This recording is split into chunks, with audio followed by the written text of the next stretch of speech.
The story begins in Seoul, South Korea, where a man named In Chong is shown arriving at a restricted site with his partner to defuse an old American bomb. Decades ago, a war broke out between the United States and South Korea, and even today, weapons used during that conflict are still being searched for. In Chong finally locates the bomb and successfully defuses it. The scene then shifts to In Chong's pregnant wife, Soo Ji, who has come alone to a clinic for her medical checkup. As soon as she steps outside, In Chong calls her and excitedly asks whether they're going to have a baby girl or a baby boy. Instead of answering, Soo Ji gets angry. She's upset because In Chong is always busy with work and never has time for her, which is why she had to come to the clinic by herself again. While the two are arguing on the phone, a powerful and terrifying earthquake suddenly strikes the city. In Chong immediately takes control of his car and tries to escape the area, but collapsing buildings make the roads almost impossible to pass. Suddenly, his car crashes.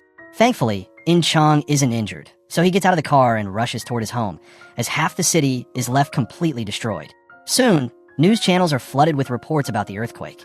The cause is revealed to be a massive volcanic eruption located on the border between China and South Korea. Both countries suffer heavy damage, and it's revealed that this disaster had been predicted 3 years earlier by Professor Kangbon. At the time, no one believed him, and now, after the earthquake, people regret ignoring his warnings. Disappointed and frustrated, the professor decides to leave South Korea. But just as he's about to go, the president's secretary arrives and forcefully takes him to an urgent meeting. When the professor enters the meeting room, he finds several high-ranking officials already there, including the presidents of South Korea and China. They ask him about the earthquakes that are expected to come next. The professor explains that 3 more earthquakes will strike very soon, and there is only one way to stop them. A nuclear bomb must be detonated beneath the volcano, creating a deep crater. Once the lava flows into that crater, the earthquakes will come to an end. The problem is that neither China nor South Korea has nuclear weapons. The professor then reveals that American nuclear warheads are stored near the U.S. Embassy in North Korea. He suggests that they secretly coordinate with North Korea and use those weapons without America finding out in order to save millions of lives. However, both countries fear that if the United States discovers this secret mission, it could trigger a war. Still, with no other option left, the South Korean president plans a covert mission with the professor, and In Chong is also selected to be part of it. When In Chong tells Soo Ji about the mission, she becomes deeply worried and emotional, knowing that he could lose his life.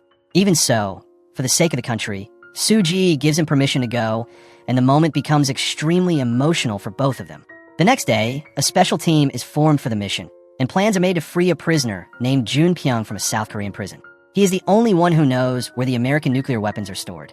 The team splits into 2 groups and heads out to break Jun Pyong out of prison. Unfortunately, one team's plane crashes badly, killing the mission captain and several members. In Chong's plane also starts to lose control, but just in time, he manages to evacuate his team using parachutes. After the captain's death, In Chong is promoted and made the new mission captain. Soon after, the control room informs him that the crash plane was carrying the entire mission map. Without it, the mission cannot be completed. Acting quickly, In Chong and his team return to the wreckage, recover the map, and then move toward the prison. When they finally reach the area, they are shocked to see that there are no guards stationed around the prison at all. The reason the prison was left unguarded was a massive earthquake that had struck the area some time earlier. All the guards had fled to save their own lives. Relieved by this, the team quickly enters the prison and meets a prisoner named Pyong. At first, Pyong is confused about why they want to free him. In Chong explains the entire situation to him, but Pyong refuses to help. However, when In Chong offers him South Korean citizenship, Pyong immediately agrees to join them. During this time, Pyong secretly steals In Chong's wallet. Inside, he finds an ultrasound photo and the mission map. After memorizing the map, he removes it, so the team will be forced to rely on him for the route, and he won't be betrayed. He then tells In Chong what he has done and returns the wallet. With the map gone, the team has no choice but to follow Pyong's directions, since he is now the only one who knows the way. Everyone reluctantly agrees to listen to him. Pyong suddenly runs off and heads straight to his home, where his wife is living. It turns out that his wife, along with her boyfriend, had framed him for murder and sent him to prison. Pyong goes there to settle the score, but when he reaches the house, he can't find his daughter anywhere. His wife tells him that their daughter now lives in South Korea with her uncle. Meanwhile, In Chong and his team are searching the city for Pyong. As they move through the streets, they suddenly hear gunshots coming from a nearby building. The team rushes inside and finds Pyong there. He had been firing shots into the air, trying to scare his wife. In Chong captures Pyong and after hearing his entire story, he promises him that if he truly helps the team, they will reunite him with his daughter. From that moment on, Pyong agrees to support the mission honestly.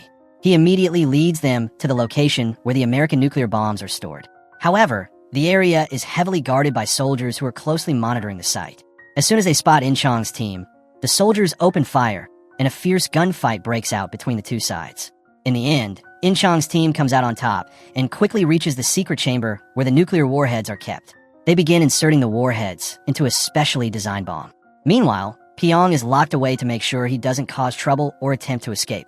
With only 49 hours left before the earthquake strike, time is running out. Pyong tries to escape, but is forced to return. It is then revealed that he is actually an agent working for the Chinese mafia. They want the warheads, and they need In Chong's help to activate them, since he's the only one who knows how to do it.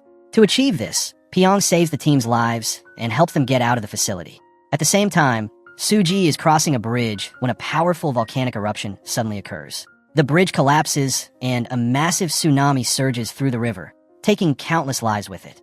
Suji is swept away by the current, but she bravely fights through the water and manages to reach the shore.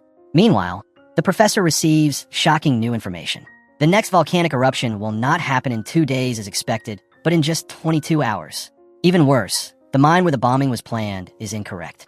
The nuclear bomb must be detonated in a different mine altogether. Before the professor can relay this critical information to the team, all communication lines are suddenly cut off. As the team moves forward, soldiers suddenly appear and open fire on them. That's when In Chong spots a truck leaking gas. He shoots at it, causing a massive explosion in an attempt to take out several soldiers at once. As he jumps into a car, with Pyong to escape, Pyong knocks In Chong unconscious, steals the warheads, and abandons the rest of the team before fleeing the scene. Meanwhile, word of the operation reaches the United States. American officials immediately order the mission to be shut down. This puts immense pressure on the South Korean president, forcing him to step back. He officially dismisses the operation and even resigns from his position. Orders are sent out to locate In Chong's team as quickly as possible so they can be informed that the mission has been canceled. At the same time, the United States pressures South Korea to return all the stolen nuclear warheads. Unaware of all this, Pyong calls his Chinese mafia boss and informs him that the warheads have been stolen. He also schedules a meeting in the same city where his daughter is living. After some time, In Chong regains consciousness and manages to free himself from the handcuffs. Enraged by Pyong's betrayal, In Chong gets into a fierce fight with him, causing the car to lose control and crash. Thankfully, both survive. With no other choice left, the two continue their journey on foot. As night falls, they take shelter in an abandoned supermarket, where they are lucky enough to find food to fill their stomachs. While they are eating, a large group of American soldiers suddenly surrounds the supermarket and is about to kill them. Just in time, In Chong's team arrives in a truck and opens fire on the American soldiers to save In Chong and Pyong. In the chaos of the gunfight, In Chong and Pyong get a perfect chance to escape, and they all flee together in a vehicle, firing back at the American soldiers chasing them. As they reach a bridge, a massive volcanic eruption suddenly occurs. The explosion is so powerful that the bridge collapses, and the operation is officially declared completely shut down. After this, the professor decides to leave South Korea. He boards a bus headed for the airport. Around the same time, Suji also arrives there. Suddenly, another volcanic eruption triggers chaos, and panic spreads through the crowd. When he realizes that the soldiers are preventing Suji from escaping, his anger intensifies. He immediately calls the president's secretary and orders her to steal all the necessary documents because he wants to restart the mission. The secretary does exactly that. The American president notices her but cannot stop her at that moment because he is under heavy security. Meanwhile, In Chong begins to believe that the mission can no longer be completed. But by now, Pyong has realized his mistakes.